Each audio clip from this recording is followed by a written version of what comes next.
Buenas tardes, queridos hermanos, queridos amigos. Vamos a tener nuestro estudio bíblico. Y bueno, estamos como todos los días a nuestra hora preparados para estudiar la palabra de Dios.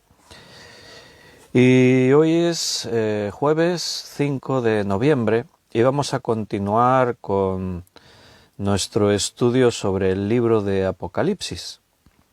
Vamos a estar viendo en este libro de Apocalipsis el mensaje acerca de la iglesia de Éfeso. Estamos en el capítulo 1 de este libro. Si tenéis Biblias, espero que sí las tengáis y vuestros cuadernos de notas preparados, porque vamos a tener este momento para pararnos delante del Señor y dejar que Él nos hable, que Él esté tratando con nosotros. Antes que nada, lo que vamos a hacer es orar, pedirle al Señor que Él sea quien nos dirija. Así nos ponemos en sus manos y dejamos que el Espíritu Santo trate con nosotros. Así que si os parece, vamos a hacer una oración. Señor, muchas gracias por esta oportunidad que nos das de compartir tu palabra. Gracias, Señor, por el podernos reunir siempre un grupo de hermanos, abrir tu palabra con esa expectativa de saber que tú tratas con nosotros. Necesitamos el alimento espiritual y queremos pedirte que nos guíes porque al estudiar Apocalipsis necesitamos tu dirección. Danos sabiduría para entender. Enséñanos todas las cosas para que podamos recibir este alimento espiritual que viene de parte de ti. Gracias por mis hermanos, bendícelos y cuídalos y llévanos y guíanos, Señor, en este momento. Te lo pedimos en el nombre de nuestro Señor Jesús. Amén. Muy bien, hermanos, pues saludaros a todos muy cordialmente, con mucho cariño. Estaba esperando que llegase esta hora para poderos ver y veo que hay un grupo de hermanos que han escrito en el chat en directo. Germán escribió el primero, bendiciones. José María, buenas tardes. Ana Rita, también bendiciones para ti. Luz Bañuelas, nuestra hermana de México, Miriam, nuestra hermana de Argentina, pero que está en España. Ana Karina desde Ecuador, Juan Bermudo desde aquí, desde Cataluña, y Juan Vázquez también desde la ciudad de Reus. Beatriz, ecuatoriana, pero residente en Cataluña. Y Carmen Reyes también. Estos son los hermanos que han escrito en el chat en directo. Liliana también acaba de escribir y Paco y Rosario también. Así que bienvenidos a todos. Espero que tengáis hambre de la palabra de Dios y ganas de ver a ver qué es lo que Dios nos quiere decir en este momento. Así que vamos a leer en el libro de Apocalipsis, capítulo 2. Vamos hoy a comenzar el capítulo 2 de este libro de Apocalipsis, ya que estamos pues comenzando este capítulo con el mensaje a las 7 iglesias. Dice en Apocalipsis 2, escribe al ángel de la iglesia en Éfeso. Así se va a repetir a través de 7 iglesias, capítulo 2 y capítulo 3. Estamos en la segunda parte del libro de Apocalipsis. Recuerda que dijimos que lo dividimos en diferentes secciones y la primera sección es el capítulo 1. El capítulo 1 es la primera sección de este libro de Apocalipsis. La segunda sección es el capítulo 2 y 3. Ahí es donde vamos a ver este mensaje a las 7 iglesias.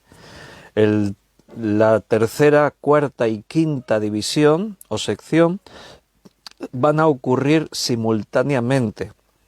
Va desde el capítulo 4 hasta el capítulo 18.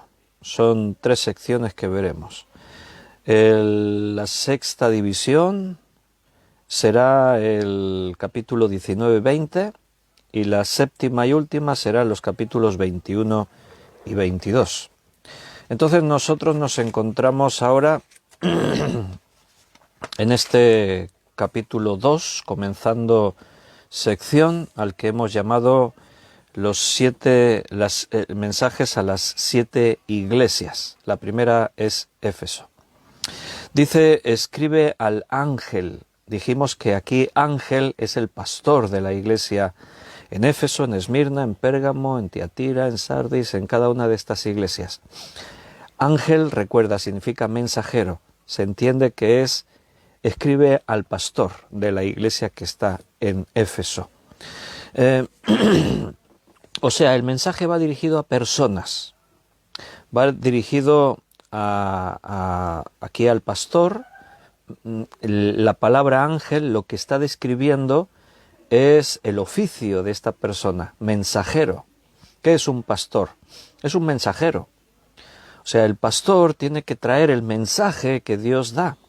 Es un mensajero con el encargo de apacentar el rebaño, las ovejas, de apacentar las ovejas, de cuidarlas, de protegerlas, de alimentarlas. Entonces es un mensaje que va dirigido al pastor, pero por extensión va a la iglesia. Recuerda que Cristo está en medio de los 7 candeleros de oro. Es lo primero que dice en este versículo 1. El que tiene las 7 estrellas en su diestra, el que anda en medio de los 7 candeleros de oro, dice esto.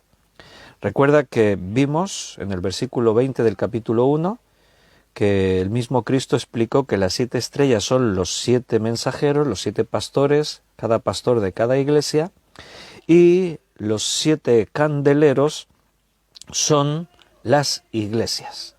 Entonces Cristo está en medio de las iglesias. ¿Por qué?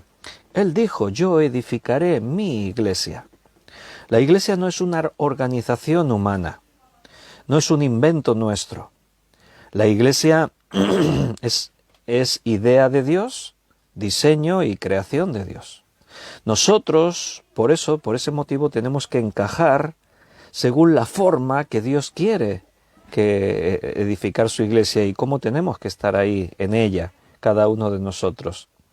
Entonces, este mensaje es para la iglesia de cualquier época, de cualquier tiempo. Recuerda el número 7.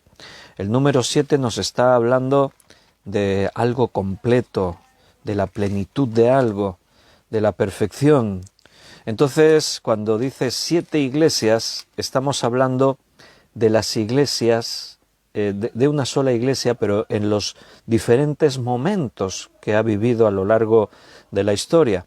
Conforme vayamos estudiando cada una de las iglesias, podremos seguramente identificar esa iglesia en su contexto histórico, cuando las características que aquí describe Apocalipsis que tiene esa iglesia se veían en ese momento histórico en la historia de la iglesia.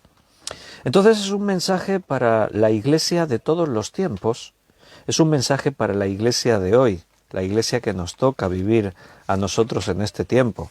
Mira cómo dice en primera carta de Pedro, capítulo 4, y versículo 17, primera de Pedro 4 y 17, dice, porque es tiempo de que el juicio comience por la casa de Dios. Y si primero comienza por nosotros, ¿cuál será el fin de aquellos que no obedecen al Evangelio de Dios? ¿Por dónde comienza el juicio? Por la propia iglesia. Dicho de otra forma, hay que poner orden en la casa de Dios. Hay que poner orden en la iglesia. Necesitamos mirar dentro. A veces miramos mucho fuera, pero tenemos que mirar dentro y ver cómo está nuestra propia casa, cómo está nuestra propia iglesia. Porque vivimos un tiempo donde hay muchas cosas extrañas. No todo el que dice Señor, Señor va a entrar en el reino de los cielos. Siempre pasó en todos los tiempos. Gente religiosa. Pero sin duda en esta época que vivimos hoy, esta es la época de la confusión. Es una época donde por el avance de la ciencia el amor de muchos se ha enfriado. La Iglesia ha traído el mundo dentro. En lugar de ser ella una influencia para cambiar el mundo ha cambiado la Iglesia. Y eso es algo que no tiene sentido, es una paradoja, es un sinsentido. Entonces, el Apocalipsis empieza hablándole a la Iglesia, un mensaje para la Iglesia. Hay que mirar hacia adentro, hay que ver dónde estamos, qué estamos haciendo, hermanos, en qué nos estamos ocupando, cómo nos comportamos, qué mostramos al mundo. ¿Realmente el mundo cuando nos mira, ven luz en nosotros? ¿Nos ven diferentes a todo lo demás? Si nos miran y ven que somos igual que cualquier otra religión, igual que cualquier otro movimiento, tenemos un problema. La Iglesia es distinta a todo lo otro porque, recuerda, la Iglesia le pertenece a Cristo. Él está en medio de los 7 candeleros. Él está en medio de la Iglesia. Así que tenemos que ver una reflexión. Fíjate este versículo que hemos leído de Primera de Pedro 4:17, porque es tiempo de que el juicio comience por la casa de Dios, y si primero comienza por nosotros, ¿cuál será el fin de aquellos que no obedecen el Evangelio de Dios? Nunca Dios le habló así a su pueblo Israel en la antigüedad. Ahora, aquí en el mensaje a las 7 iglesias, una frase que se va a repetir en cada iglesia es: el que tiene oído, oiga lo que el Espíritu dice a las iglesias. Hay que ser entendidos, tener discernimiento para comprender lo que el Espíritu Santo nos está diciendo. No todos van a recibir este mensaje. No todos van a tener la capacidad de tener oído. Se entiende, ¿no?, que aquí se está utilizando una especie de figura literaria. El que tiene oído, oiga. Ayer estábamos hablando cómo alcanzar la vida victoriosa y hablábamos de los sentidos. Los sentidos son los que nos llevan a ser tentados, la vista, el oído, etcétera, ¿no? Pero decíamos que también los sentidos físicos tienen su equivalencia en lo espiritual. También la Biblia nos hace un llamado a poder ver las cosas de Dios, a escuchar las cosas que vienen de Dios, a saborear la palabra que viene de Dios. Los sentidos. Aquí dice el que tiene oído, oiga lo que el Espíritu dice a las iglesias. Mira, ahora en este instante el Espíritu Santo nos está hablando a nosotros que somos iglesia. La cuestión es, ¿estamos escuchando su voz? Cuando yo leo aquí en Apocalipsis, cuando leemos la Biblia en este momento, ¿ves más allá de que un tipo que se llama Víctor está ahí dando una charla? Yo no es mi intención transmitir mis enseñanzas, yo no tengo, lo mío no importa. Intento ser fiel a lo que la Escritura dice. Estamos tratando de recibir el mensaje que el libro de Apocalipsis tiene para nosotros. Entonces necesitamos escuchar, necesitamos estar atentos y percibir que es el Espíritu Santo el que nos habla. El que tiene oído, oiga. A su pueblo Israel Dios nunca les habló así. Ahora es tiempo de que el juicio comience por la casa de Dios. En este mensaje a 7 iglesias vas a ver características muy distintas. Va a haber iglesias con formas y maneras muy diferentes unas de otras. Así que creo que vamos a ser bendecidos. El Espíritu Santo nos quiere hablar. La estructura de cada uno de estos 7 mensajes siempre es el mismo en todas las iglesias. Primero, se nombra a la iglesia. Escribe al ángel de la iglesia en Éfeso. Versículo 8. Escribe al ángel de la iglesia en Esmirna. Versículo 12. Escribe al ángel de la iglesia en Pérgamo. Así hasta las 7 iglesias. Es una estructura que se repite en cada iglesia. Primero, el nombre de la iglesia. Segundo, hay una identificación de Cristo. Una forma de identificarse citando alguna referencia de las características que aparecieron en el capítulo 1. Juan ve a Cristo en su trono, en la gloria, y nos lo describe. Pues en cada uno de los mensajes a las iglesias, primero está el nombre de la iglesia y después hay una característica de estas que aparecieron en el capítulo 1. A la iglesia de Éfeso, ahí lo tienes, el que tiene las 7 estrellas en su diestra, el que anda en medio de los 7 candeleros de oro, dice esto. En cada iglesia Cristo se identifica con alguna de estas características.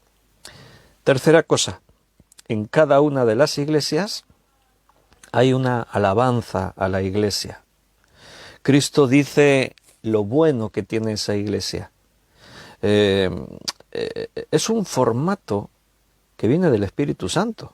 Porque Pablo, por ejemplo, cuando él escribía sus cartas a cualquier iglesia, lo primero que hacía era dar gracias por las cosas buenas que tenía esa iglesia.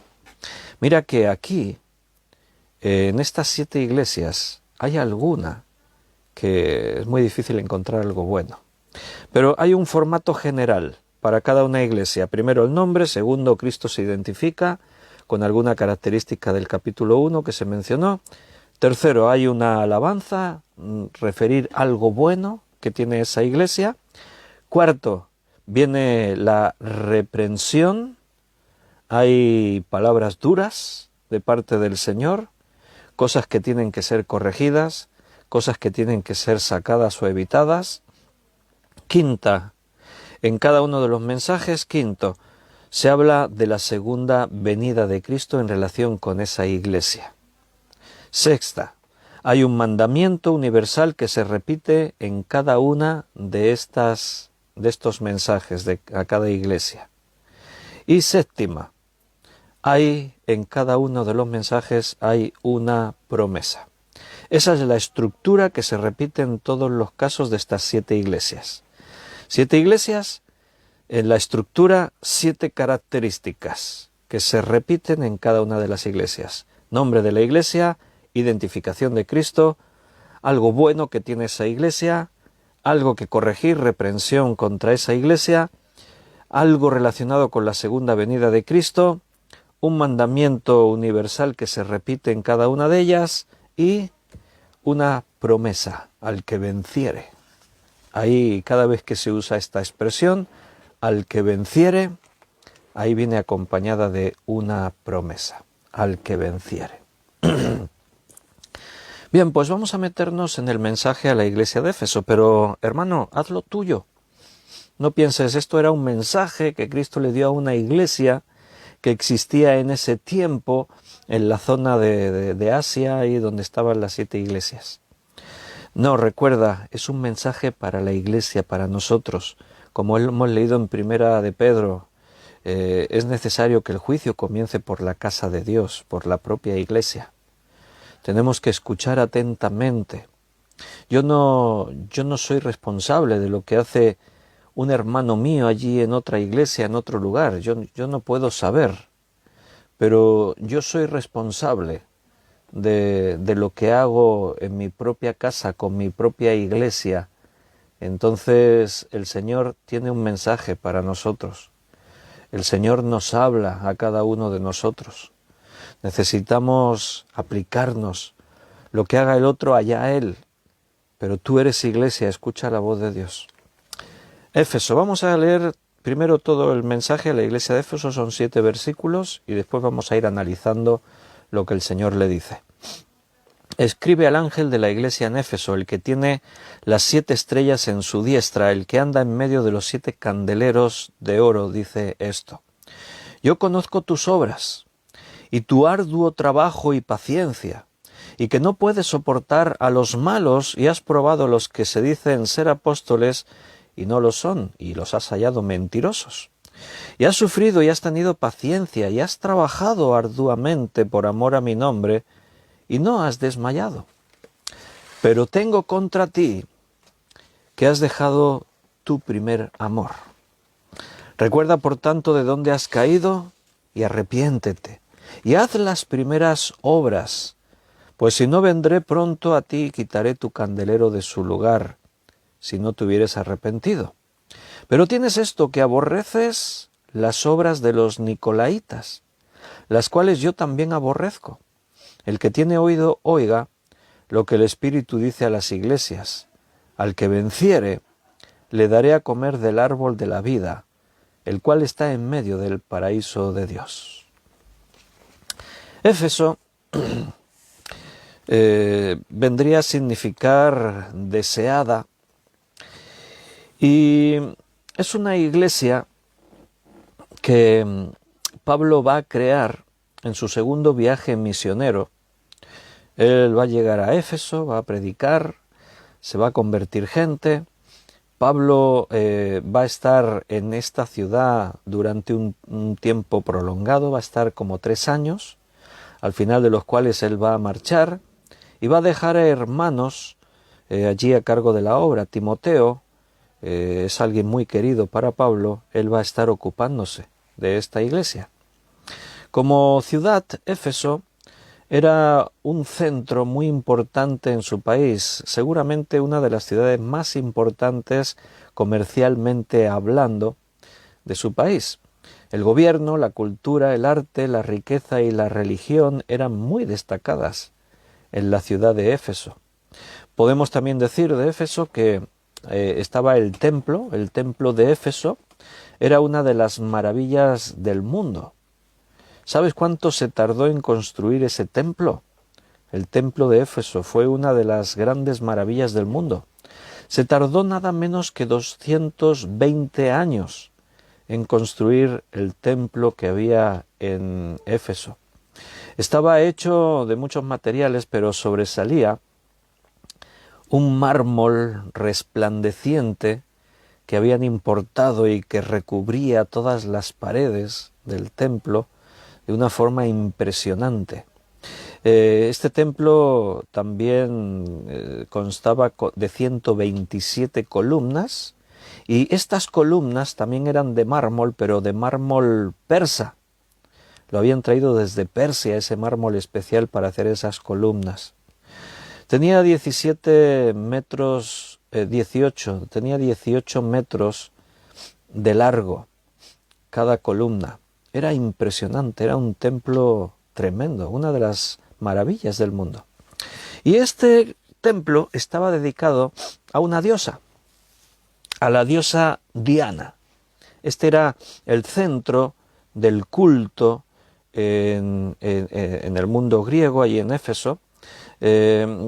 Los de Éfeso tenían una expresión que era: grande es Diana de los efesios. Entonces la imagen de la diosa Diana estaba en el centro de este gran templo. Y se cuenta en las crónicas y en documentos contemporáneos que existían un gran número de lo que se denominaba prostitutas sagradas, que ejercían la prostitución en la ciudad y que todo lo que ganaban iba a las arcas del templo. Entonces, bueno, era prostitución, pero podríamos decir que estaba como bien visto, ¿no? Porque era en favor del templo de la diosa Diana. Bueno, una forma curiosa de sacar dinero y justificar la prostitución pues como una cosa que tenía que ver con la religión y era algo santo. Así que es curioso esto. Cristo, recuerda, aquí lo dice, es el que tiene las 7 estrellas en su diestra, a los pastores, y el que anda en medio de los 7 candeleros de oro. La figura de Cristo tiene que estar siempre en medio de nosotros. El templo de Éfeso podía ser espectacular, con todo ese mármol de diferentes clases, con una estatua tremenda de la diosa Diana, con toda esa infraestructura de los sacerdotes, pero de las prostitutas sagradas, y aquello era... Pero la iglesia es la iglesia. El templo de Éfeso podía ser una maravilla del mundo antiguo, pero nosotros no habitamos templos hechos con manos de hombres. Dios no habita templos hechos con mano de hombre. Dios habita otro tipo de templo. Tú, yo, cada uno de nosotros somos templo del Espíritu Santo. Entonces, la iglesia somos el conjunto de los creyentes, todos templos del Espíritu Santo, y Cristo habita en medio de nosotros, en medio de la iglesia. En el versículo 2 y 3 tenemos la alabanza, lo que Cristo tiene que mencionar como bueno que esa iglesia tenía. Y lo que resalta aquí es que Éfeso era una iglesia que trabajaba, que tenía paciencia. Dice, yo conozco tus obras y tu arduo trabajo y paciencia, y que no puedes soportar a los malos, y has probado a los que se dicen ser apóstoles y no lo son, y los has hallado mentirosos, y has sufrido y has tenido paciencia, y has trabajado arduamente por amor de mi nombre, y no has desmayado. 2 veces menciona su arduo trabajo, menciona también su paciencia, su constancia. Era una iglesia que tenía fe y mantenía la incredulidad y la falsedad fuera de la iglesia. No puedes soportar a los malos. Has probado a los que se dicen ser apóstoles y no lo son, los has hallado mentirosos. O sea, es una iglesia celosa de mantenerse fiel a la verdad de la Escritura, a la verdad de lo que Dios nos ha dejado, su mensaje. Entonces era una iglesia que luchaba contra la herejía, la mentira, y era una iglesia trabajada y esforzada. Tenía discernimiento, porque dice, has probado los que se dicen ser apóstoles y no lo son, los has hallado mentirosos. O sea, era una iglesia que sabía discernir entre el bien y el mal, como estábamos estudiando estos días atrás en la otra serie paralela que estamos viendo de Alcanzando la Vida Victoriosa. La necesidad de tener esa visión, ese discernimiento espiritual, de saber entender los tiempos. Tenía el discernimiento de saber descubrir a los falsos. Y nos vamos un momentito al libro de los Hechos de los Apóstoles, capítulo 20. Hechos de los Apóstoles 20. Acompáñame allá.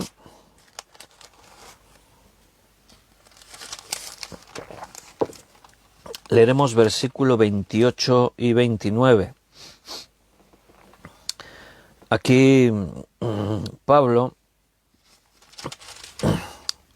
se está despidiendo de los efesios y entre otras cosas les dice, versículo 28 y 29, por tanto, mirad por vosotros y por todo el rebaño en que el Espíritu Santo os ha puesto por obispos, para apacentar la iglesia del Señor, la cual Él ganó por su propia sangre.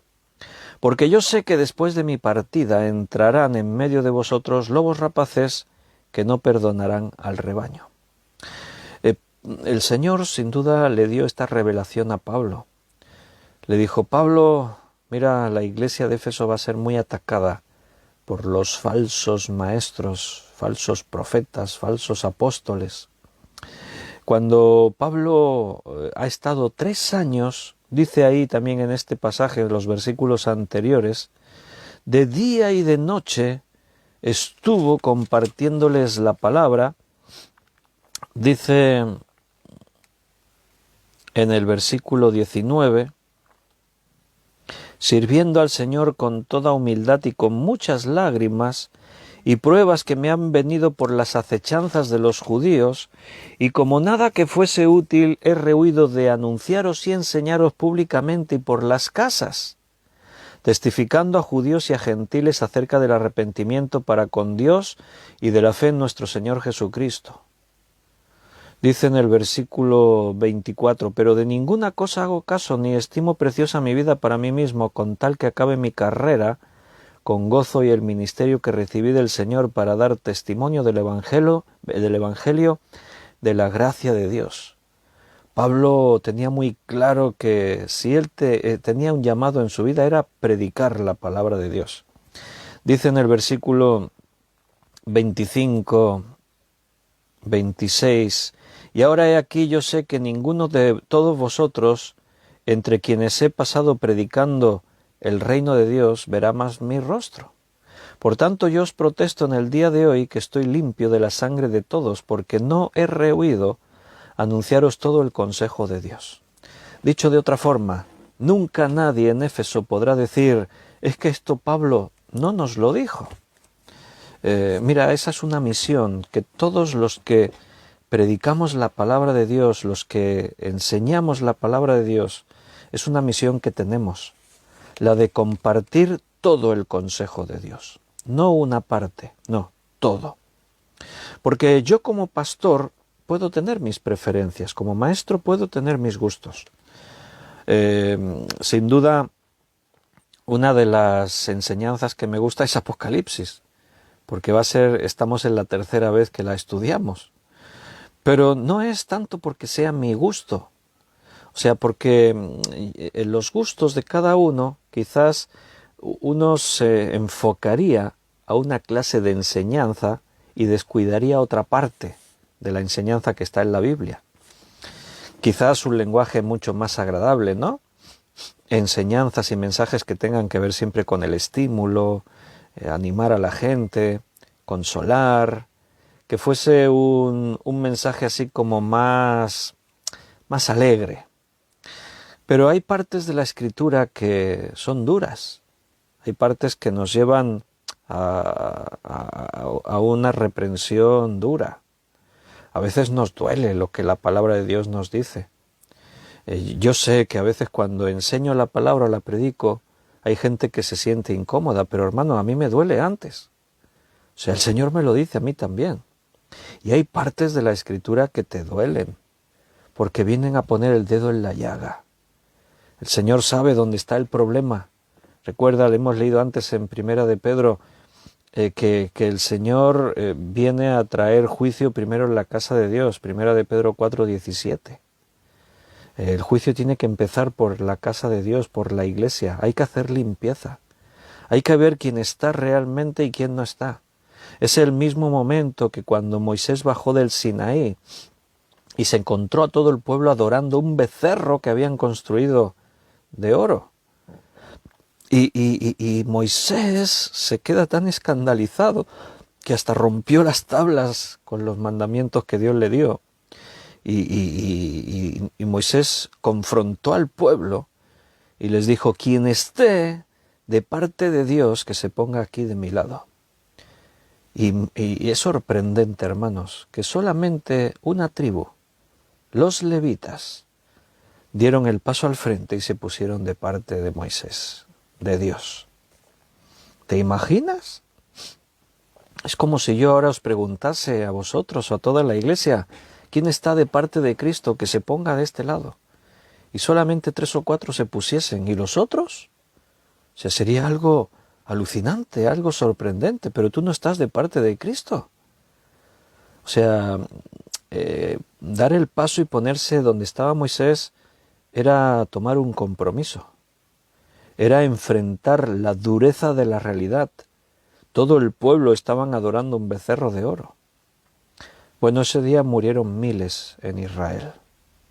Este es el momento en el que la palabra de Dios nos habla, como siempre lo hizo, pero hoy se tienen que abrir nuestros ojos y darnos cuenta de aquellas cosas a las que Dios nos está llevando, la reprensión que viene de Dios. Es un tiempo difícil. Pablo les decía a los efesios: mira, os protesto, dice, os protesto delante de Dios, que ninguno podrá decir nada en mi contra, que he rehuido anunciaros todo el consejo de Dios.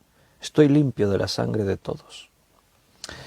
Mira, yo cuando predico la palabra siempre me quedo con esa inquietud me pregunto, ¿puedo decir como Pablo?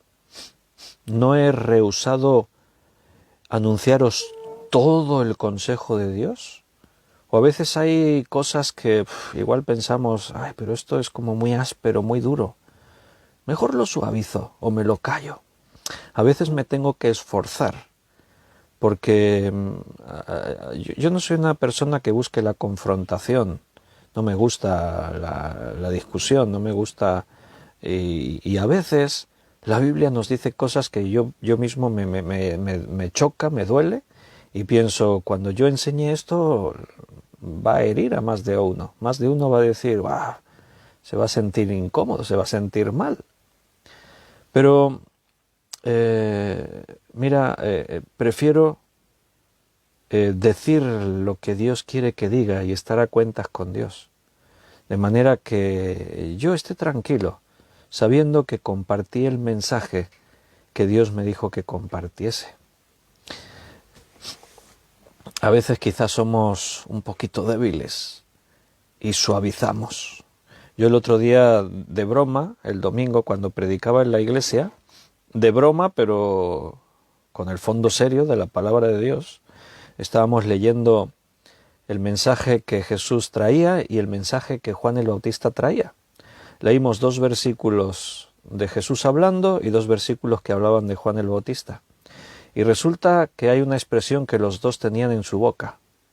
Cuando le hablaban a la gente, especialmente a los líderes religiosos, ambos decían: sois una generación de víboras, serpientes, generación de víboras. Y yo de broma decía: yo cuando predico nunca os he dicho eso, hermanos. Nunca os he dicho al empezar una predicación: sois todos serpientes, generación de víboras. ¿Verdad que no? Bueno, quizás los tiempos han cambiado, o esa expresión hay que reservarla para algunos en especial. Bueno, Dios sabe, pero tenemos una responsabilidad, y es que tenemos que predicar la palabra más que nunca y tal cual la palabra es. Estas palabras son para los efesios. Después de 3 años, Pablo se está despidiendo. Él se va a marchar. Les ha dicho: nunca más veréis mi rostro. Así que fue un momento muy emotivo. Fue un momento realmente triste para los hermanos porque, bueno, ¿y quién no? Le habían tomado cariño a Pablo. Después de 3 años estar ahí de día y de noche, dice ahí, predicándoles la palabra de Dios, ahora les dice: me voy y ya no me volveréis a ver más en este mundo. Después en los cielos, pues, todos nos veremos allí, pero aquí no. Y entonces es cuando les dice: por tanto, mirad por vosotros y por todo el rebaño en que el Espíritu Santo os ha puesto por obispos. Una advertencia: estad con los ojos muy abiertos. Tened cuidado, hermanos. Mira, Dios os ha puesto ahí para apacentar la iglesia del Señor. Es su iglesia, dice, la cual Él ganó por su propia sangre. Hermanos pastores, aquí le habla a los obispos que Dios ha puesto para apacentar la iglesia. Recordad siempre que la iglesia no nos pertenece. Nosotros también somos iglesia, también somos ovejas. Aunque Dios nos ha puesto para apacentar la iglesia, para conducir y alimentar la iglesia, y nos ha puesto como pastores, pero recordad que la iglesia no es nuestra, es suya. Él la ganó por su propia sangre, dice este versículo. Y eso nos tiene que llevar a ese temor reverente a cada uno de los que Dios nos ha puesto a pastorear, para que siempre tengamos muy claro que cada decisión, cada acción, cada enseñanza, todo lo que hacemos en relación con la iglesia, tendremos que dar cuentas a Cristo, porque es su iglesia, es la esposa del Cordero de Dios. Entonces ahí tenemos que ser muy sabios, tenemos que ser muy temerosos, muy cuidadosos y dejarnos guiar por todo lo que el Espíritu Santo quiere hacer en su iglesia. A mí me causa temor y inquietud cuando veo a algunos pastores que muy a la ligera toman decisiones a veces muy banales o muy, no sé cómo decirlo, como muy personal suyo, de sus gustos, de sus cosas, muy del mundo, también podríamos decir, quizás perdiendo de vista que el Señor es el Señor de la Iglesia, y lo que la Iglesia es y lo que la Iglesia hace tiene que ser el fiel reflejo de todo lo que Dios es y todo lo que Dios nos ha mandado en su palabra. Entonces, para vosotros que estáis al frente de las iglesias, tened mucho cuidado, tened los ojos bien abiertos, porque yo sé, dice Pablo, él lo sabía. ¿Por qué lo sabía? Dios le había revelado. Yo sé que después de mi partida, cuando yo ya no esté, entrarán en medio de vosotros lobos rapaces, que no perdonarán al rebaño. Esta metáfora es buenísima para entender lo que hacen los falsos maestros, falsos pastores, falsos apóstoles y profetas. ¿Por qué? Porque no tienen compasión del rebaño. Les da igual si están enseñando mentiras que pueden impedir que haya gente que se salve y se puedan condenar para siempre. Les da igual si sus enseñanzas puedan arruinar, empobrecer o causar gran dolor en las personas. Mira, cuando tú oyes testimonios, que hay un montón de gente que formaban parte de una iglesia y por culpa del liderazgo de la iglesia terminaron apartándose porque se dieron cuenta de la maldad que había, de que les estaban exprimiendo y les estaban sacando el dinero, estaban abusando de ellos, y llegó un momento en el que se abrieron sus ojos y dijeron, no, yo me voy de aquí. Y con profundas heridas, con separaciones, con resentimientos. Bueno, somos muy responsables cuando tratamos con personas. Mira, cuando tú tratas con personas, aunque no seas un pastor, cuando tratamos los unos con los otros, tienes que ser siempre muy cuidadoso. Un consejo mal dado puede causar gran dolor en las personas. Por eso no hay que dar consejos a la ligera, hay que intentar buscar la sabiduría que viene de Dios. No podemos dejarnos llevar por nuestros propios criterios, lo que yo pienso. Todos nosotros, en el fondo, hemos sido llamados a ser sanadores de almas.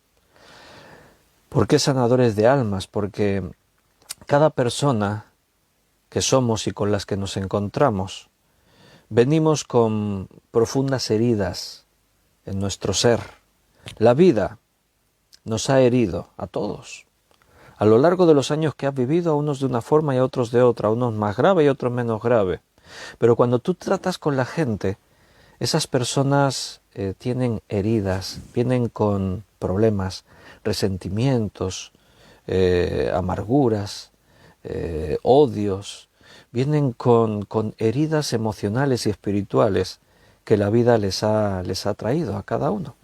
Entonces todos nosotros somos llamados a sanar almas, porque tenemos en nuestras manos esa misión de parte de Dios. La predicación de su palabra sana almas. La oración, la intercesión, el consejo, el hacer discípulos, sana almas. Todos nosotros tenemos ese llamado. Tened cuidado porque entrarán lobos rapaces que no perdonarán al rebaño. Bueno, pues parece que los efesios recibieron esta palabra de parte de Pablo, la entendieron y la aplicaron, porque ahora Cristo lo primero que resalta en esta iglesia, estoy otra vez en Apocalipsis 2:2, es que no puedes soportar a los malos y has probado a los que se dicen ser apóstoles y no lo son y los has hallado mentirosos. Parece que entendieron el mensaje y lo recibieron, porque esta es una de las características positivas que resaltan en esta iglesia, la que Cristo está elogiando. Ahora pregunto, ¿y cómo probaban a los que decían ser apóstoles y los hallaban mentirosos? ¿Cómo se puede probar y encontrar mentirosa a una persona? ¿Cómo lo harías tú?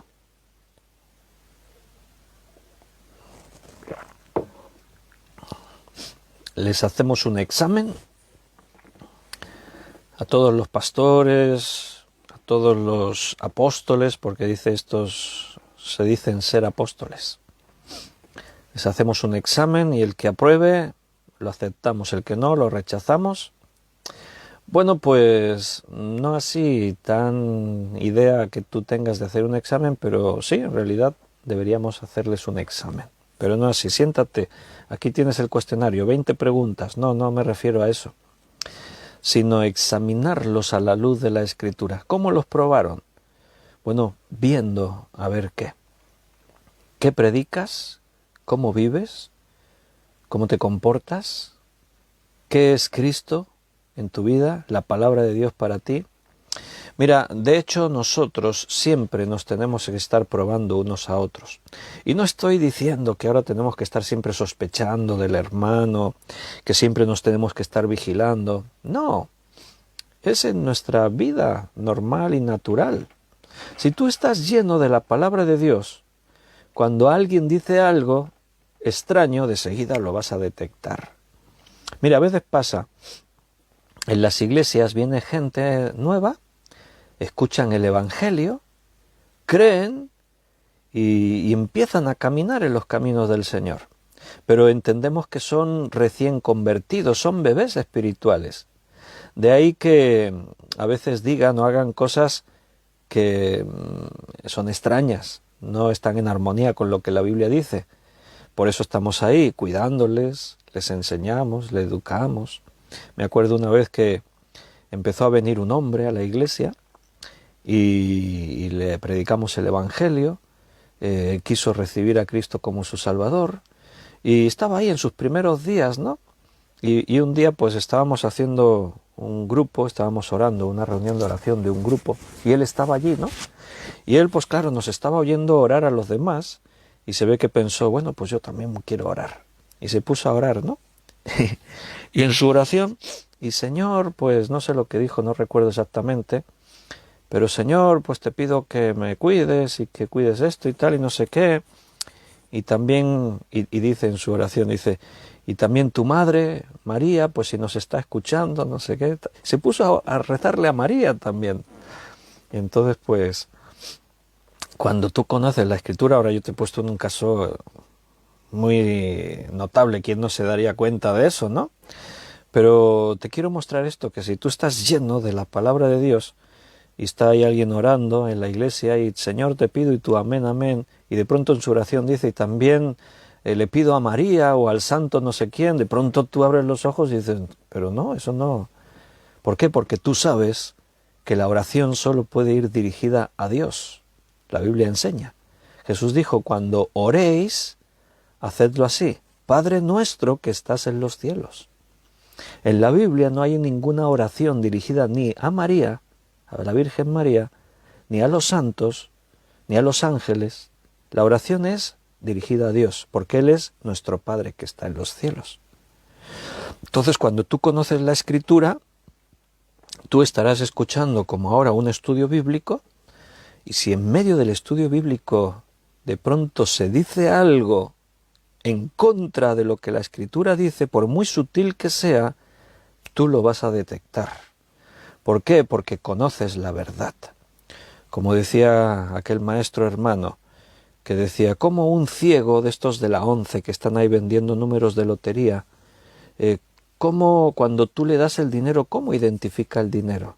Y si le dan un billete falso, ¿cómo sabe que es falso? Lo toca con sus manos. ¿Y cómo sabe que ese billete es falso? Dice, no, este billete es falso. ¿Sabes cómo lo sabe? Porque el verdadero lo conoce a la perfección. Su tacto está tan acostumbrado y conoce todo el relieve y conoce toda la textura. Una persona ciega, su sentido del tacto lo tiene súper desarrollado, muchísimo más que nosotros. Entonces, él sabe cuál es el falso porque conoce muy bien el verdadero. Si tú conoces la verdad, de seguida detectarás dónde está la mentira. Entonces, ¿cómo la iglesia de Éfeso probaba y hallaba mentirosos a los que se decían ser apóstoles? Bueno, por lo que escuchaban y lo que veían en sus vidas. Y como conocían la palabra de Dios, pues de pronto decían, no, este es un falso. Los que se dicen ser apóstoles, mira, en el tiempo en el que vivimos, en la iglesia, hay muchos que se llaman a sí mismos apóstoles, y otros se llaman a sí mismos profetas, y otros a sí mismos se llaman pastores y obispos y de todo. Había un vídeo por ahí hace poco, no sé quién me lo compartió, no recuerdo, pero hay por ahí un predicador de estos de este tiempo que ya se llama a sí mismo serafín. Los serafs, los ángeles que están en la presencia de Dios diciendo santo, santo, santo.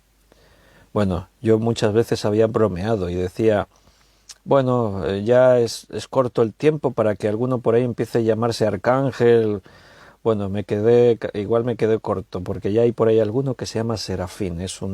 No es un ángel normal, es un seraf, un serafín.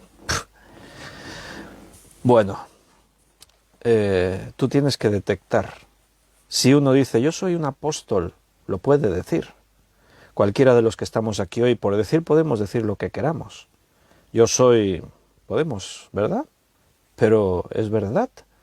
Bueno, eso se tiene que ver. Si yo digo soy un pastor, bueno, no es que yo lo diga. De hecho, los que se dicen ser apóstoles, en realidad, los ministerios no son a dedo, no los nombramos los hombres, ni la persona se lo atribuye. Yo no puedo decir yo soy pastor. Yo nunca dije yo soy el pastor. Fue la gente, fueron los hermanos los que empezaron a decir pastor, pastor, y me empezaron a llamar pastor. Y de pronto un día yo dije, pues parece que soy un pastor. O sea, es un reconocimiento. No es que uno diga yo soy un apóstol, no, es que hay que reconocerle el ministerio. Bueno, otro tema sería, ¿hay apóstoles y profetas en este tiempo o fueron cosas del del Nuevo Testamento de hace años? Bueno, ese es otro tema. Un día ya hemos dado algún estudio por ahí, pero en esta etapa desde el marzo para acá creo que no hemos hablado de eso. Un día igual podemos dar un estudio acerca de esas cosas y lo hablamos más ampliamente, pero vámonos aquí al mensaje de Éfeso para que nos dé tiempo a concluir hoy el mensaje de esta iglesia, de la iglesia de Éfeso. Porque ahora viene la reprensión, versículo 4 y 5. Bueno, primero dice en el 3, si has sufrido y has tenido paciencia, has trabajado arduamente por amor de mi nombre y no has desmayado, ese reconocimiento, eso es lo bueno. Pero ahora viene la reprensión. ¿Y cuál es la reprensión? Pero, siempre que aparece un pero en la Escritura, siempre que Dios pone ese pero en tu vida, hay que estar muy atento a ver cuáles son los peros que tenemos en nuestra vida. Dios te puede decir, tú eres mi hijo, yo te amo, crees en mí, estás todos los días ahí estudiando la Biblia, pero cuando Dios nos dice pero, tiene que poner toda tu atención. ¿Pero qué, Señor? ¿Qué hay mal en mi vida? ¿Qué tenía mal la iglesia en Éfeso? Tengo contra ti, dice, que has dejado tu primer amor. Pero tengo contra ti que has dejado tu primer amor. Tenían fe. Ahí el Señor lo reconoció, tu fe, tu arduo trabajo, tu paciencia, esa capacidad de discernir a los que son mentirosos. Pero estaban fallando en algo, como que habían perdido su primer amor. Tenían fe, pero su amor se estaba apagando. Sus motivaciones estaban cambiando. Mira lo que dice en Efesios 1:15. Recuerda, Pablo escribe, después de estar esos 3 años en la iglesia, tiempo después les escribe una carta, la carta a los Efesios. Y les dice en el versículo 15 del capítulo 1, por esta causa también yo, habiendo oído de vuestra fe en el Señor Jesús y de vuestro amor para con todos los santos. O sea, la iglesia de Éfeso era una iglesia que sobresalía por su amor, por su fe y por su amor. Pablo lo menciona cuando les escribe. Dice, no ceso de dar gracias por vosotros. He oído. O sea, no es que vosotros me decís, tenemos mucha fe y mucho amor. No, lo he oído, lo dicen. Otros hermanos que os conocen, otras personas. Eso es significativo, no lo que tú digas de ti, lo que dicen los demás de ti. ¿Qué dicen los demás de ti? Dirás, no, mis compañeros del trabajo dicen que soy un loco, un fanático, que soy un beato religioso. Eso es muy bueno. ¿Sabes por qué? porque quiere decir que no estás callado, que saben que eres cristiano, que les eres incómodo. Es bueno cuando hay hermanos que me dicen, ay, Pastor Víctor, es que allí en el trabajo se burlan de mí, me ridiculizan. Ay, es que mi familia me ha dado la espalda, me dicen que de mí que... Mira, cuando el mundo habla mal de nosotros sin motivo, así dice la Biblia, el Nuevo Testamento, tenemos que estar orgullosos y tranquilos porque a nuestro Señor, Jesús, lo persiguieron antes que a nosotros. Entonces, si la causa de la burla, el insulto, la persecución o lo que sea que te venga es por causa de Cristo, siéntete honrado. Pablo sufría mucho por Jesús y se sentía privilegiado, se sentía honrado. Los hermanos de Éfeso sobresalían por su fe y por su amor. He oído de vuestro amor para con todos los santos. Pero sabes, las cosas buenas que tenemos, tu fe, tu amor, tu entrega, tu esfuerzo, etc., con el tiempo, con el paso del tiempo, tienden a ir decayendo. Es algo natural. Por naturaleza, las cosas no tienen la inercia de ir hacia arriba. La inercia es lo contrario, de ir hacia abajo. Y antes de empezar a bajar, la señal de alarma es que ya no hay progresión, sino que hay estancamiento. Cuando ya dejas de crecer, cuando ya dejas de... y de pronto hay un estancamiento. Hoy es igual que ayer, la rutina, una, otra, y entonces viene el descenso. Y como es algo tan sutil, no nos damos cuenta. Cuando nos damos cuenta es cuando ya estamos ahí abajo y entonces miramos y decimos, ¿y qué hago yo aquí?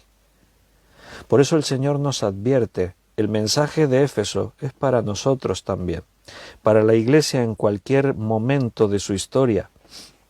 Tengo contra ti que has dejado tu primer amor. Ese amor que Pablo reconocía que estos hermanos tenían, un amor sobresaliente para con todos los creyentes, para con todos los santos. En primera carta de Corintios, capítulo 13, versículo 2, dice, y si tuviese profecía y entendiese todos los misterios y toda ciencia, y si tuviese toda la fe, de tal manera que trasladase los montes y no tengo amor, nada soy.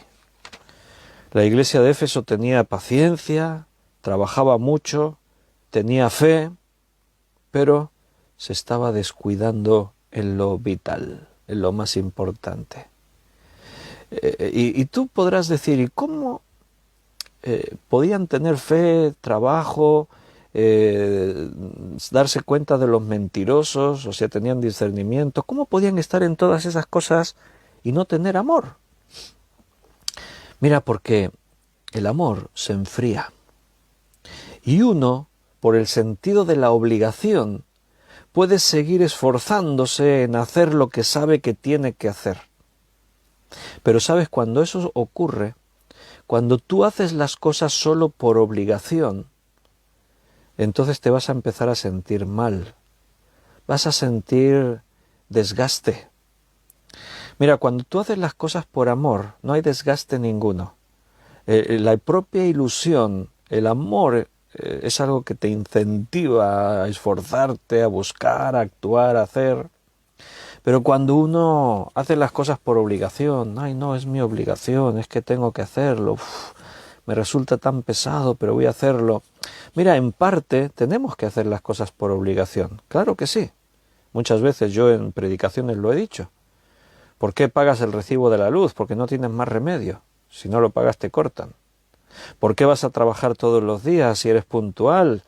Porque si no, no cobrarás un salario, no tendrás dinero.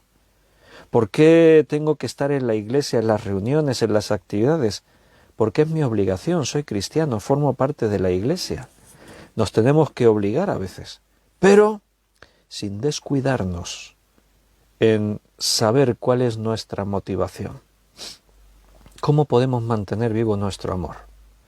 Tenemos que considerar cada día a Cristo y su amor por nosotros. Cuando la Iglesia se convierte en rutina, simplemente en actividades, cuando perdemos de vista el inmenso amor con el que Dios nos ama, seguramente nosotros vayamos dejando de amar. ¿Cómo se detecta la falta de amor? ¿Cómo se detecta que el amor se está enfriando? Bueno, nos podríamos hacer algunas preguntas.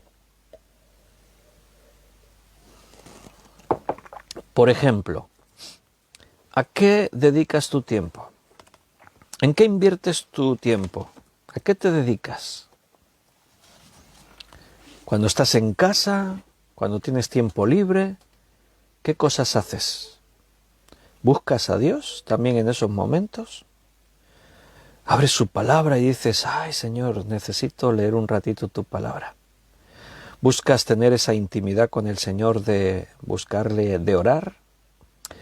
¿Inviertes en la iglesia? ¿Te gusta estar con los hermanos? Como antes decíamos, ¿vas por obligación o realmente lo disfrutas?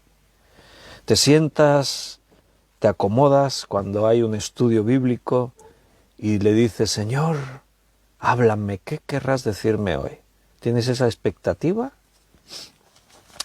Mira, compáralo con algo que todos entendemos muy bien, porque todos, en lo que podríamos decir que experimentamos el amor así de una forma sorpresa, es cuando nos enamoramos.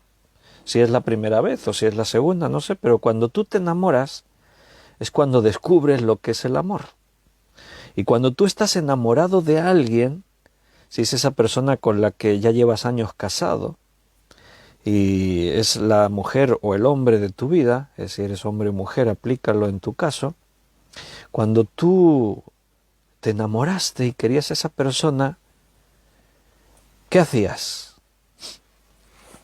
Cuando tenías que ir a verla, ibas por obligación. Decías, ahora he quedado con mi novia o con mi novio, ahora tengo que ir a verla. Y cuando estabas con ella, estabas mirando el reloj todo el rato, a ver cuándo, todavía son, si solo llevamos 15 minutos juntos. ¿Verdad que no pasaba eso? Yo sé que casi todos los que estáis aquí habéis estado enamorados y lo estáis algunos. ¿A que sí? Y cuando estás o estabas con la persona amada, ¿qué? No ibas por obligación, estabas deseando encontrar el momento de estar con ella. Y cuando estabas con ella, si mirabas el reloj, no era para decir, solo llevamos 15 minutos. No, mirabas el reloj y decías, ¡ah! Ya se han pasado 4 horas. Si se me han pasado, parece que hemos estado solo un minuto juntos. O miento. A ver, solo me pasó eso a mí.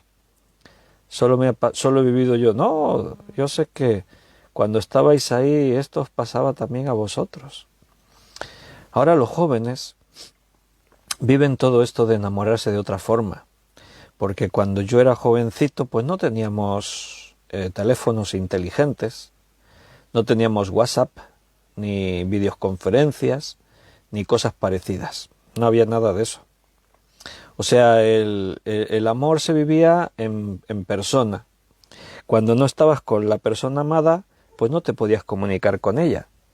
Si hubiésemos tenido teléfonos, pues me imagino que habríamos estado mandando fotos todo el día, vídeo todo el día. Es que quería verte, ¿no? Llamada, videoconferencia. Uy, me llaman, ¿no? Hola, cariño, es que quería verte. Llevo 3 minutos sin verte y ya estaba desesperado, necesitaba verte. ¿No haríais eso si hubieseis tenido en vuestra época de noviazgo un teléfono inteligente como el que ahora los jóvenes tienen? Nosotros no nos pasaba eso. Nosotros teníamos que esperar a encontrarnos. Y el encuentro se tenía que planificar el día antes. No podías decir a las 4 de la tarde le envío un WhatsApp para decirle que nos vemos a las 5. No.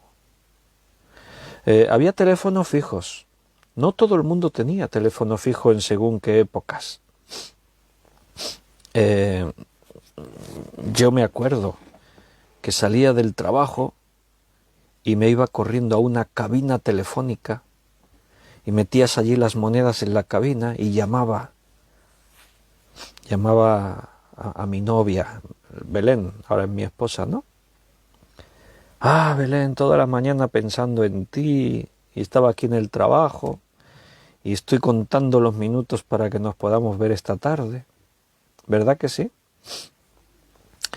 No tenía WhatsApp, pero yo también, no sé si inventé el WhatsApp, no creo, pero yo escribía mensajes y se los dejaba. ¿Sabes cómo lo hacía? Mira, lo voy a contar, un secreto. Bueno, no es un secreto, lo he contado algunas veces. Belén trabajaba en el hospital, sigue trabajando en el hospital, lleva un montón de años en el hospital de Valls. Y ella tenía un Renault 8, Renault modelo 8, un Renault 8. Y yo tenía un Renault 8. Antes de conocernos ya teníamos los dos esos coches, Renault 8. Y un día se me ocurrió probar con mi llave, probé la cerradura del Renault 8 de ella y resulta que la llave mía abría también su coche. Eso en modelos antiguos de coches pasaba. Una llave de un modelo abría todos los coches del mismo modelo. Seguridad poca. Entonces pues se me ocurrió un día, yo sabía dónde ella dejaba su coche aparcado mientras estaba trabajando en el hospital, así que le escribía una carta, un poema, le escribía una canción en un papel de color, rojo, amarillo, azul, se lo ponía en un sobre de color, y entonces iba, le abría el coche, le dejaba la carta así delante del volante, cerraba otra vez el coche y me iba.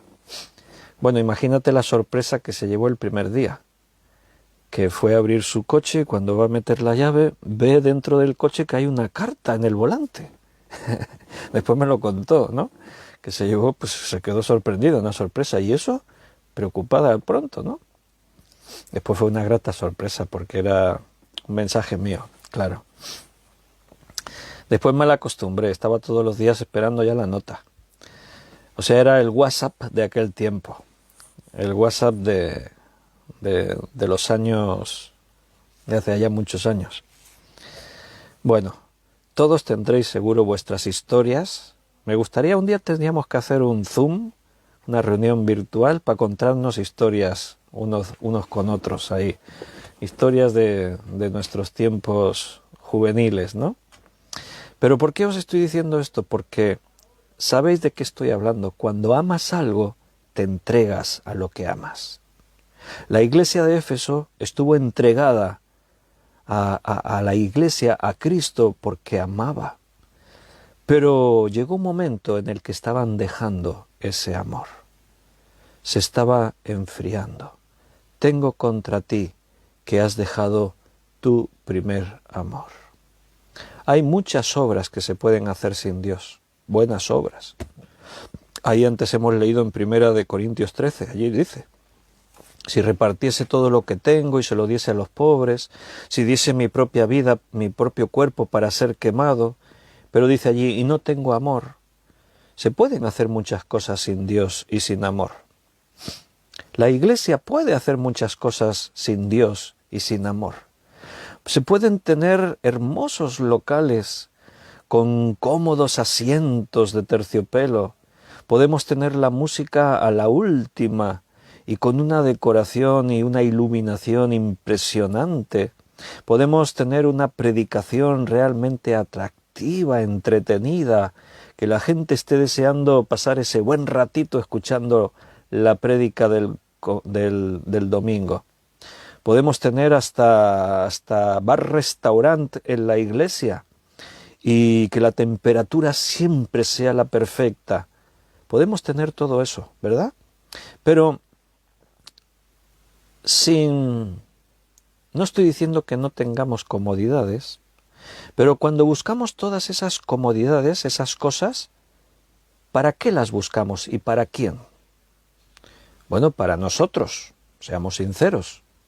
Si queremos que en verano el aire acondicionado esté ideal y que en invierno la calefacción esté perfecta y que los asientos sean cómodos y que la música sea de calidad y la iluminación, etcétera, ¿para quién hacemos eso? ¿Para Dios No es que así Dios se encontrará más a gustito en la iglesia sin la calefacción.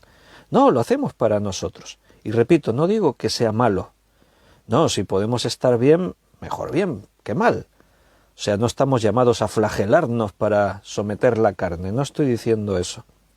Pero estoy diciendo que todo eso se puede hacer y no hacerlo con la motivación correcta.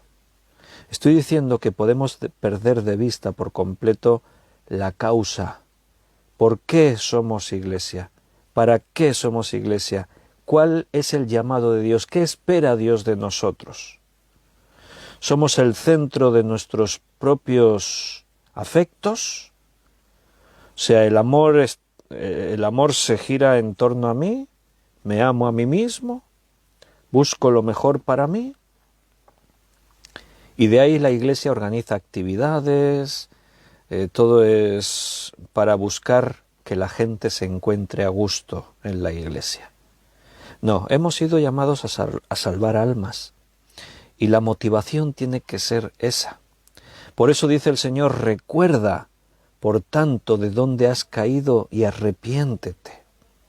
Y haz las primeras obras, pues si no, vendré pronto a ti y quitaré tu candelero de su lugar, si no te hubieses arrepentido. Acuérdate, recordatorio. Mira, el cristiano siempre tiene que tratar de recordar. El cristiano tiene que tener buena memoria. No puede ser que, bueno, y al principio, no sé, ya no me acuerdo. No, acuérdate. Se habla del primer amor. Yo os estaba hablando del primer amor que puede nacer entre un hombre y una mujer cuando se empieza una relación, ¿verdad? Ese enamoramiento del que hablamos. Y con el paso de los años, ¿qué pasa en la mayoría de relaciones? Que ese enamoramiento se enfría. Sí, siempre se dice, no, pero es que ese enamoramiento no puede durar para siempre. El enamoramiento da paso a un amor más profundo y más auténtico. Correcto, perfecto. Pero que eso no sea una excusa. No es que ya no estamos enamorados, ahora nos queremos de una forma más profunda. A veces es tan profunda que hay que mirar muy adentro a ver dónde está el amor, ¿no? No vamos a ser siempre jóvenes para hacer locuras. Pero quizás eso es signo de que el amor también ahí se enfría. Y entonces cuando tú recuerdas, como estábamos recordando ahora, uno podría decir, pues tendríamos que tener detalles, ¿no? Unos con otros en nuestras relaciones, incentivar el amor. Como diríamos, échale leña al fuego. Cuando tú tienes una estufa de leña o un fuego, ves que cuando la madera se va consumiendo, la llama va aflojando, va aflojando, va aflojando. Al final solo quedan brasas. Si tú quieres que eso caliente, tienes que echarle más leña. De ahí la expresión, échale leña al fuego. Acuérdate de dónde has caído. Haz las primeras obras. Vuélvete a tu primer amor. Mira, hermanos, un motivo de oración que deberíamos tener todos los creyentes es este. Señor, ayúdame a amarte como tú esperas que te ame. Señor, quiero amarte como al principio, como el primer día, cuando descubrí la vida en Cristo y me enamoré de Jesús. Ayúdame, Señor, a tener ese amor vivo dentro de mí. Piensa, recuerda, arrepiéntete. Nuestro más grande amor debe ser Cristo. Aquello por lo que tú vives, respiras, aquello por lo que cada día tú haces las cosas, tiene que ser Jesús. Nadie te ama más que Él. Pero tienes esto, que aborreces las obras de los nicolaitas, las cuales yo también aborrezco. Bueno, ahí el Señor vuelve a una posición positiva. O sea, lo que Dios no quiere tampoco es machacarnos. El Señor nos reprende, pero recuerda que en la reprensión del Señor viene implícita la expresión, tú puedes, yo estoy contigo. Ves porque yo estaré contigo. ¿Quiénes son los nicolaitas? Tienes esto, que aborreces las obras de los nicolaitas.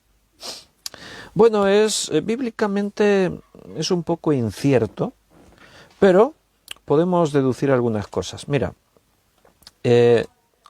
un nicolaita no está hablando de gente laica, de los que es que este no cree, no. Está hablando de eclesiásticos, de gente religiosa. Está hablando, después en la iglesia de Pérgamo se va a repetir esta expresión, los nicolaitas. Cuando lleguemos allí lo volveremos a ver y ampliaremos un poquito más la enseñanza. Pero podemos decir que un nicolaita, en el contexto histórico donde Juan escribe esto, era una especie de triunfador.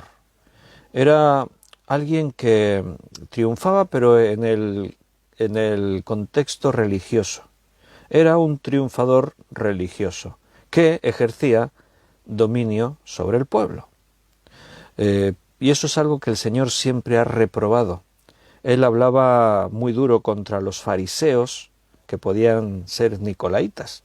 Él hablaba duro sobre estas castas, sacerdotes, escribas, saduceos, fariseos. Entonces, los de Éfeso seguían aborreciendo esta conducta. Detectaban a los mentirosos, los que decían yo soy apóstol y era mentira. Los probaban y los detectaban, los rechazaban. Va en relación esto de los nicolaitas con lo que se dijo antes. Por eso el Señor dice, los cuales yo también aborrezco, y tanto que los aborrece. Jesús los confrontó en toda su vida aquí en esta tierra. ¿Qué haces con tu vida, hermano? ¿Qué haces con todo aquello que tiene que ver con lo que tú dices que eres? ¿Soy cristiano? El versículo 7 termina este mensaje diciendo, el que tiene oído, oiga lo que el Espíritu dice a las iglesias. Ahora te pregunto, ¿tienes oídos?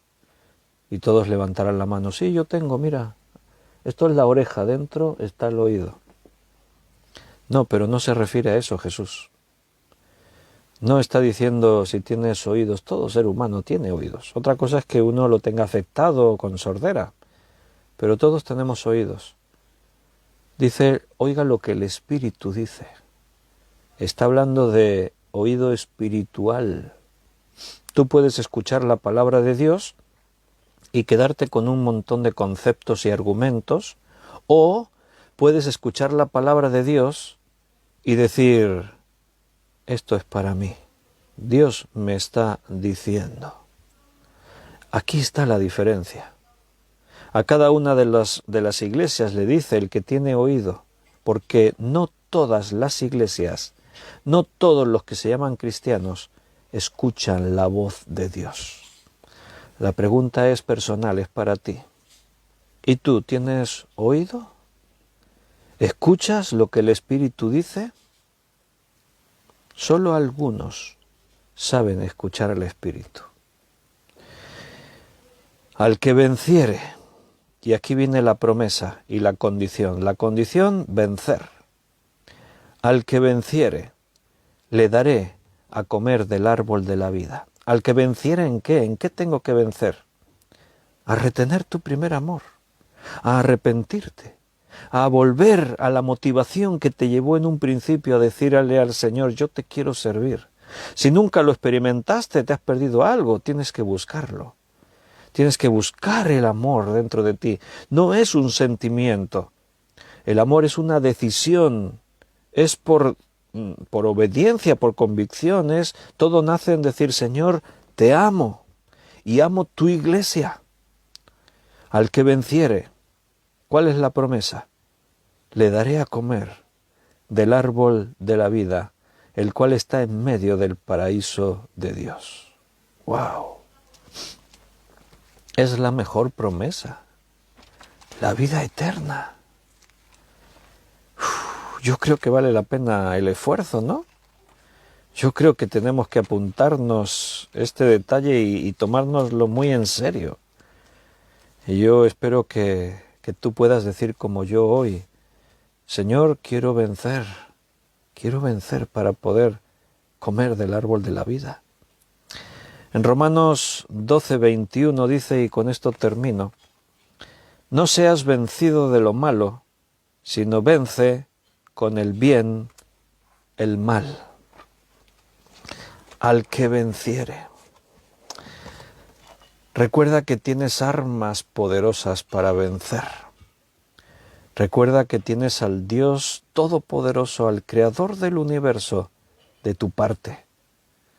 No tienes excusa para decir, es que no puedo, no pude, es que soy débil, es que en tu debilidad se va a perfeccionar el poder de Dios. La iglesia de Éfeso nos deja joyas de enseñanza aplicables para nuestra vida. ¿Qué nos esperará al estudiar el resto de iglesias? Pues imagínate. Seguro que a unos Dios os ha hablado de una forma, a otros os ha hablado de otra, a mí me habló de una. Pero Dios es un Dios personal y Él tiene ese alimento para nosotros cada día. Así que si Dios nos lo permite, mañana viernes volveremos a estar aquí, solo que recuerda que los viernes la hora del estudio es antes, es a las 6 de la tarde, hora de España. Para los hermanos que ven los estudios en diferido, pues no hay problema, lo podéis ver cuando queráis.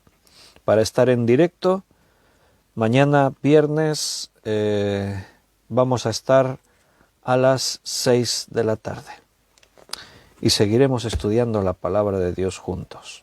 Qué bueno haber podido estar ahí con vosotros, haberos podido ver en este ratito. Qué bueno el saber que ahí permanecéis perseverantes, constantes cada día. Que sepáis que estáis en mis oraciones, que oro por vosotros.